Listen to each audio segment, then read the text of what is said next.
Buenas noches, queridos televidentes. Esta noche en Noticias Jurídicas abordaremos un tema de actualidad y de importancia para todos los ciudadanos, la reparación directa. Es por eso que, Angelita, en este momento tenemos dos invitados que son expertos en el tema para dar claridad y profundizar acerca de la reparación. Y como ejemplo de este medio de control de reparación directa, vamos a conocer una sentencia de una mujer menor, en el caso de una mujer menor de edad, que entra en una relación sentimental con un compañero de colegio, cuando tenía 14 años y con él en un mismo. Sufre agresiones físicas y psicológicas permanentes por parte de su pareja sin que las autoridades públicas, a quienes se les puso en conocimiento del caso, hicieran algo para protegerla, teniendo en cuenta que es un sujeto de especial protección. Aparte de esto, compañeros, hoy también vamos a ver un caso que se vio actualmente en el municipio de Fusagasugá de violencia de género. Entonces, sin más preámbulo, le damos paso a nuestros invitados jurídicos que nos van a contextualizar más sobre el tema. Muy buenas tardes, nos encontramos hoy en nuestro programa Noticias Jurídicas desde la sala inspirada de la Alcaldía Municipal de Fusagasugá. Vamos a tener una charla muy amena con el doctor John Gilson Cuellar Palaz, profesional universitario de la Secretaría Jurídica de esta alcaldía. Doctor, muy buenas tardes. Buenas tardes, Edwin. Buenas tardes a las demás invitadas. Bienvenidos a este conversatorio. Doctor, en esta tarde nosotros queremos saber un poco más, queremos saber sobre el medio de control reparación directa. ¿Nos puede, digamos, introducir en este tema? Claro que sí, es uno de los procesos en donde se determina la presunta responsabilidad de una entidad del Estado por el actuar de un funcionario en cumplimiento de su función. Aquí es preciso denotar que para que esto se genere en la persona, el funcionario que tiene que haber una actividad debe actuar por acción o omisión. Estos aspectos son llevados en primer orden ante un procurador judicial administrativo porque goza de procedibilidad este requisito antes de instaurar la demanda. Esto quiere decir que los representantes de la víctima a la cual se le ocasiona el daño acuden ante el señor procurador para exponer los argumentos en donde se demuestra con claridad cuál fue la conducta que empleó el funcionario público que determinó una lesión a un bien jurídicamente tutelado, puede ser la vida, puede ser la seguridad de la vivienda, la seguridad de la calle, puede tener algún tipo de condiciones que son desfavorables para el tránsito. Allí, en primer orden, se lleva la solicitud. Ahí pueden ocurrir dos eventos, que se concilien y dos, en el primer caso, en el evento de conciliarse, el señor procurador va a expedir un acta, la cual goza de un control de legalidad y es remitido a los juzgados administrativos para que ellos estudien las condiciones que se dieron en esa audiencia y determinen si hay lugar a aprobar o no lo que se dijo en esa audiencia. En el segundo evento, que es el no conciliar, pues da pie para que los reclamantes instauren el proceso de la jurisdicción contenciosa administrativa que es la reparación directa. Bajo estos dos argumentos se puede establecer que tiene una similitud de condiciones, una determinación muy rápida de la solicitud, evitando el proceso, y la otra es que se pueda desarrollar la conciliación y el debate que se instaura en la jurisdicción administrativa. Estos aspectos los define también la norma y se hace como un estudio por parte de la dependencia que tiene a cargo el Comité de Conciliación y los serán que determinen si se accede o no a la solicitud. Bueno, buenas noches, bienvenidos a Noticias Jurídicas. Le damos la bienvenida al doctor Gilberto Pedraza, que nos va a acompañar esta noche explicándonos sobre el medio de reparación directa. Buenas noches, doctor. Muy buenas noches para ustedes, me alegra mucho poderlos saludar a través de este medio y pues poder absolverle algunas preguntas elementales sobre el tema que ustedes han propuesto para el día de hoy. Gracias, doc. Si quiere empezamos, ¿qué es reparación directa? La reparación directa es un medio de control. La Constitución específicamente y el Código de Procedimiento administrativo y de lo contencioso administrativo han establecido unos medios en virtud de los cuales los ciudadanos pueden ejercer sus derechos frente a la administración. Son varios de ellos los medios de control de nulidad y los medios de control de reparación directa principalmente. Okay. ¿Qué características o requisitos tiene la reparación directa? En primer lugar, tenemos que decir que la reparación directa es un medio de control. Tenemos que definirla de manera preliminar y diremos que la reparación directa busca resarcir los perjuicios que sufre una persona en sus bienes o en su integridad física a través de este medio de control. Lo que se busca es evitar o reparar el daño antijurídico que una persona haya sufrido y que obviamente no tiene por qué soportar esa carga ante la acción o la omisión del Estado. En ese orden de ideas, ¿para qué sirve la reparación directa? La reparación directa lo que busca es permitir que las personas puedan solicitarle ante los jueces de la jurisdicción de lo contencioso administrativo la reparación de los daños que han sufrido por la acción o la omisión de los servidores públicos del Estado. ¿Cómo procede la reparación directa? Presentado el daño antijurídico, las personas deben acudir ante la jurisdicción de lo contencioso administrativo en cabeza del Consejo de Estado, de los tribunales administrativos o de los juzgados administrativos para que previa instauración de una demanda puedan solicitar la reparación de esos daños antijurídicos que ha sufrido la persona en virtud de la conducta o de la omisión de los servidores públicos. Vale, para terminar, ¿cuándo caduca la reparación directa? La caducidad. La reparación directa es un medio de control que ha establecido el legislador un periodo de 2 años, dentro del cual el ciudadano debe acudir ante la jurisdicción para reparar o para recuperar esos perjuicios que ha sufrido, bien sea a través de daños materiales o daños morales o daños fisiológicos que en virtud de estos medios pueda recurrir, pueda solicitar al juez para que le ordene al Estado la reparación de estos daños que se han generado. Doctor, muchísimas gracias por acompañarnos acá en Noticias Jurídicas. Con muchísimo gusto, claro que sí, muchas gracias. Bueno, para que todos nos queden los conceptos claros, los utilizados por los abogados que dieron sus puntos de vista, vamos a contextualizar los siguientes conceptos. El daño emergente es un perjuicio derivado de una actuación negativa sobre una persona o bien patrimonial, es decir, son las consecuencias negativas de un daño, un ilícito o un incumplimiento contractual. El dolo es la conducta antijurídica culpable y punible de realizar u omitir una acción con conocimiento y plena voluntad de realizarlo u omitirlo, aunque sepamos que al realizar ese hecho estamos infringiendo la ley penal. Bueno, intencionalidad de la conducta. Esta nos indica cuando una persona realiza una acción que de pronto llega a su pensamiento sin tener en cuenta que esto puede repercutir para los demás o también para su vida. Realiza la acción sin tener en cuenta la gravedad de lo que hace. Bueno, también les hablaremos un poco acerca de la perspectiva de género. Se hace alusión precisamente a una herramienta conceptual que busca pues mostrar que las diferencias entre las mujeres y hombres se dan no solo por una determinación biológica, sino también por las diferencias que hay entre los seres humanos. Daño moral es un perjuicio o lesión ocasionados a los sentimientos de otra persona, generándole una afectación psicológica, lo que puede pues generar una reparación económica. Por ejemplo, cuando nosotros los periodistas le generamos un daño moral acusando de un delito del que había sido absuelto por un tribunal. La indemnización es una compensación económica destinada a reparar, garantizando su indemnidad al afectado por la privación de un bien o un derecho, por un perjuicio provocado por un tercero o por un gasto en que se ha incurrido a razón ajena a su voluntad. En este caso que estamos tratando, vamos a hablar de la indemnización a una familia por la pérdida de su hija.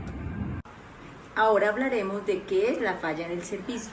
La falla en el servicio es cuando un funcionario público no ejerce el desarrollo de su tarea. En este caso, la policía sabía que la niña corría el peligro de ser golpeada o de causarle la muerte y no se le prestó la seguridad, entonces hubo falla en el servicio por parte de la Policía Nacional en este caso. Bueno, también les vamos a hablar un poco acerca del lucro cesante. El lucro cesante es la ganancia que se deja de recibir precisamente por un hecho lesivo que se pueda presentar. Se puede decir, por ejemplo, que una persona va por la calle y sin querer le puede caer una hoja de una palma. Entonces ya él, por la incapacidad que va a tener, pues ya no va a poder recibir sus ingresos.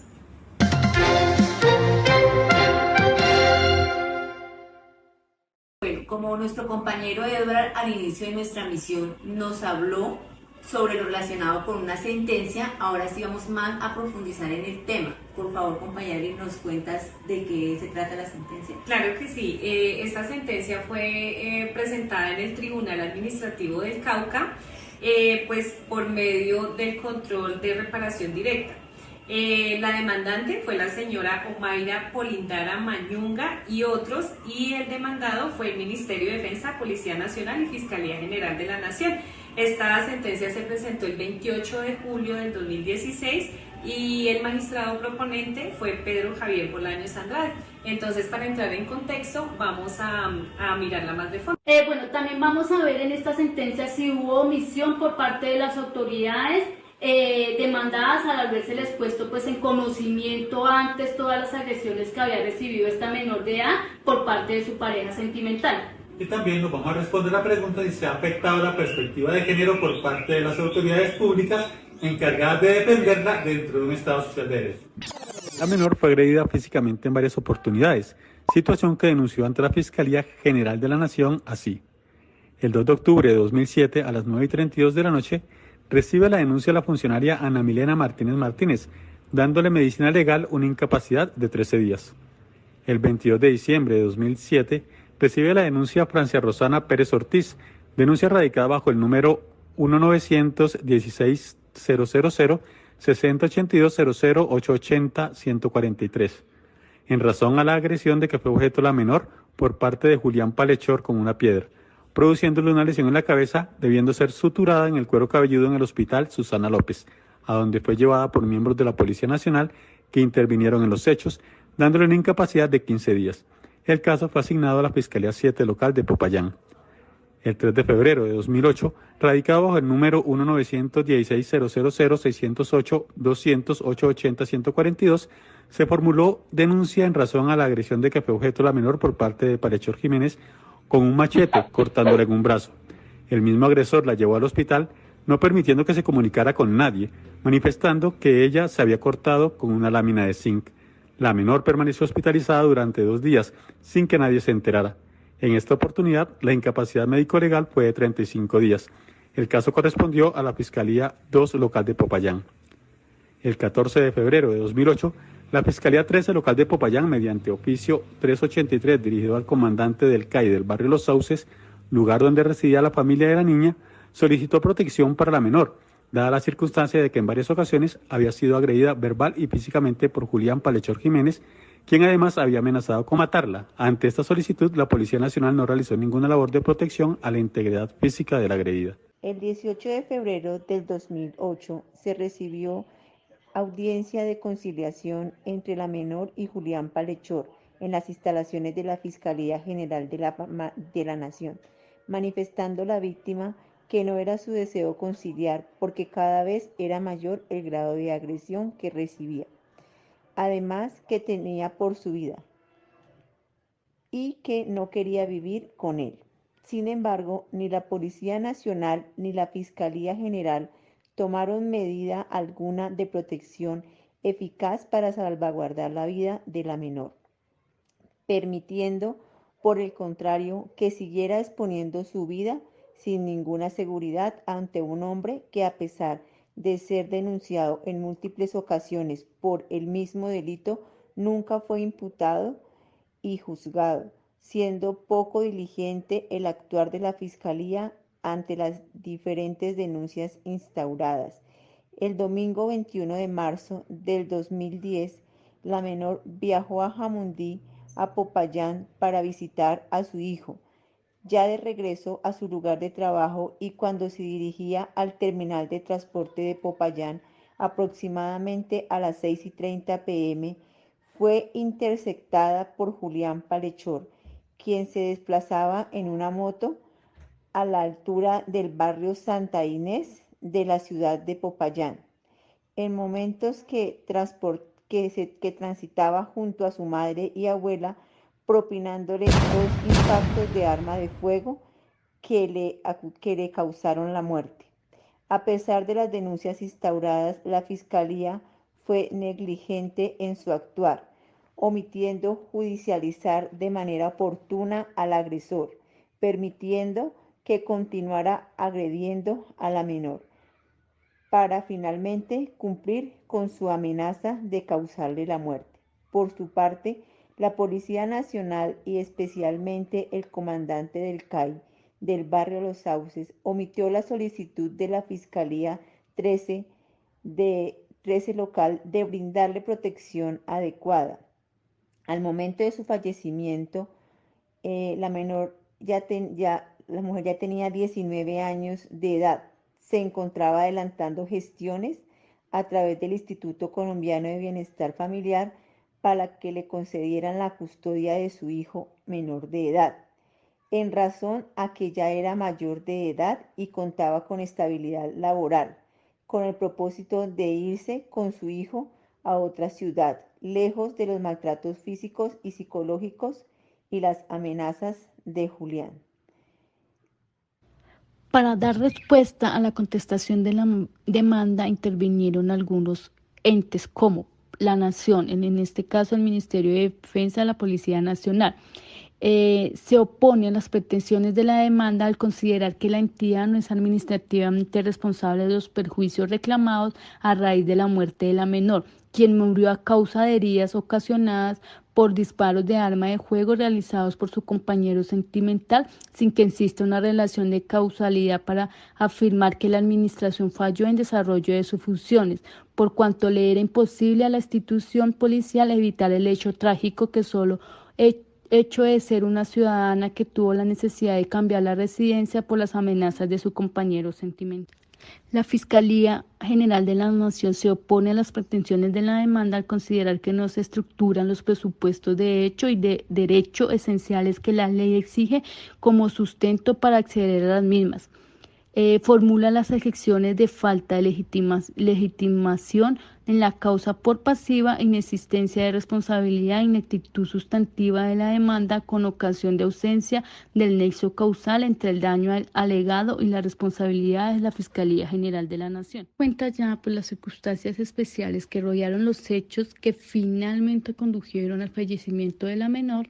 La Sala estima necesario ordenar medidas de reparación integral, dado que, como ya se explicó, pues las autoridades respectivas omitieron dar cabal cumplimiento al compromiso de evitar que los hechos finalmente se dieran de la forma que sucedieron, incurriendo de este modo en el total desconocimiento de la normatividad constitucional, convencional y legal que los obligaba a adoptar medidas dirigidas a contrarrestar de manera efectiva y eficaz la discriminación de género. Esto de conformidad con el artículo 16 de la Ley 446 de 1998, que habla de los procesos judiciales correspondientes a la valoración de daños irrogados a la luz de los principios de reparación integral y equidad. De acuerdo a lo expuesto anteriormente, el Tribunal Administrativo del Cauca, administrando en justicia en nombre de la República y por autoridad de la ley, falla. Primero, declarar administrativamente responsable a la Nación, en este caso a la Fiscalía General de la Nación, y al Ministerio de Defensa, en la cual hace parte la Policía Nacional, por los perjuicios causados a la parte autora conforme a lo expuesto en la parte considerativa. En segundo lugar, condena a la Nación, a la Fiscalía General de la Nación y al Ministerio, en este caso a la Policía Nacional, a pagar en forma solidaria las siguientes sumas: al hijo de la menor 100 salarios mínimos legales vigentes, al igual que a la mamá de la menor; a la abuela y a los hermanos 50 salarios mínimos legales vigentes. por concepto de perjuicios materiales en la modalidad de lucro cesante a favor de la menor, la suma de 68.221.748, valor que se pagará directamente en el evento en que la fecha a que se disponga su pago haya adquirido la mayoría de edad, en caso contrario. Tercero, niega las demás pretensiones de la demanda. Cuarto, como medidas de justicia restaurativa se dispondrá de las siguientes: exhortar a la Fiscalía General de la Nación para que en casos en los cuales se investiguen denuncias por agresiones y maltrato físico a las mujeres, se adopten de inmediato las investigaciones y las medidas necesarias tendientes a brindarles una protección real y efectiva. Exhortar a la Policía Nacional para que atienda con la debida diligencia y prontitud las solicitudes de protección física que los demanden, al igual que el cumplimiento de las órdenes que ese sentido expidan a las autoridades judiciales. Exhortar a la Fiscalía General de la Nación y al señor Director General de la Policía para que de manera periódica se estén dictando cursos de educación y capacitar a los funcionarios de las dos entidades. Requerir al comandante del Departamento de la Policía del Cauca y al director seccional de Fiscalías para que dentro de los 60 días siguientes a la ejecutoría de la sentencia presenten excusas en forma privada a la familia de la menor por no haber actuado de manera eficiente y diligente en la protección de su integridad, que finalmente conllevó a su fallecimiento. Quinto, por secretaría liquides en los gastos del proceso. Sexto, sin costas. Y séptimo, archívese el expediente si no fuese apelado a la sentencia preferida. Aquí podemos apreciar dos tipos de perjuicios: perjuicios materiales y perjuicios morales. Dentro de los perjuicios materiales encontramos lucro cesante y también por perjuicio fisiológico o a la vida de relación. Dentro del lucro cesante se conoció que la víctima devengaba un salario mínimo que para el año 2010 correspondía al valor de 833.800 pesos, incluidas las prestaciones sociales, devengando anualmente la suma de 7.013.800 pesos. Teniendo en cuenta que la vida laboral para las mujeres en Colombia, conforme a la ley, se encuentra establecida hasta la edad de los 57 años para la fecha de los hechos que ocupan esta demanda, y que cuando la vida de la víctima terminó trágicamente debido a la falta de protección del Estado colombiano, tenía ella la edad de 19 años. Se proyecta el valor del lucro cesante en base a los 38 años en que había sido una persona económicamente productiva, que respondería por su manutención, la de su hijo y la de su madre. Es por ello que encontramos que el 50% de las acreencias laborales le pertenecían a la víctima y el 50% restante era dividido para su madre y para su hijo. Sumas de dinero que de antemano le solicitan al señor juez sean indemnizadas para el momento de la condena. Póngase en la modalidad de lucro cesante la suma equivalente a 133.262.200 pesos, valor de la ganancia o el provecho que deja de reportarse por la pérdida de un interés futuro. Por perjuicio fisiológico o a la vida de relación, páguese a la madre de la víctima, Omaira Polindara Mañunga, la suma equivalente a 200 salarios mensuales mínimos legales vigentes por la afectación a la vida de relación que ha sufrido por la falta de cariño, apoyo y amor a la víctima, al igual que a su hijo por la afectación sufrida por la muerte de su madre y por la cual seguirá sufriendo por no tener el cuidado y protección de la misma. Por perjuicios morales, páguese a la madre de la víctima la suma equivalente a 100 salarios mensuales mínimos legales vigentes por la afectación moral sufrida por la falta de protección judicial del cual fue objeto a pesar de haber denunciado en constantes ocasiones a su agresor Julián Palechor Jiménez e informando el peligro que corría su vida. Ninguna de las autoridades competentes realizó acto alguno para evitar que Palechor Jiménez acabara a sangre fría con esta mujer. Páguese al abuelo de la víctima la suma equivalente a 100 salarios mensuales legales vigentes por la afectación moral sufrida por la muerte de su nieta. Páguese al padre de la víctima la suma equivalente a 100 salarios mensuales mínimos legales vigentes por la afectación moral sufrida por la muerte de su hija. Páguese a cada uno de los hermanos de la víctima la suma equivalente a 50 salarios mínimos mensuales legales vigentes por la afectación moral sufrida por la muerte de su hermana. Páguese al hijo de la víctima la suma equivalente a 100 salarios mensuales legales vigentes por la afectación moral sufrida por la muerte de su madre. Valor total de las pretensiones sería de 615.302.200 pesos. Asimismo, que se ordene la actuación de esta suma conforme al índice de precios del consumidor entre las fechas de causación del daño y de la ejecutoría de la sentencia con su reajuste conforme al interés técnico del 6% anual que se liquidará en el mismo periodo. Se debe dar cumplimiento a la sentencia dentro de los 30 días siguientes a la ejecutoria, tal como lo dispone el artículo 176 del Código Contencioso Administrativo. Bueno, entonces miramos en este caso que acabamos de ver en esta sentencia cómo administrativamente se declaró responsables a la Nación, Fiscalía General de la Nación y Ministerio de Defensa y Policía Nacional por los perjuicios causados por la muerte por la parte actora conforme a los puestos en la parte considerativa que vimos en la sentencia. Por este caso se condenó a la Nación a pagar una indemnización bastante alta a los familiares de la niña que pasó. Es necesario también nosotros que entremos en un debate con niñas acerca de la violencia de género. Miren lo que está pasando, miren todo lo que puede pagar el Estado por no realizar lo que tiene que hacer, por no hacer las labores que tiene que hacer.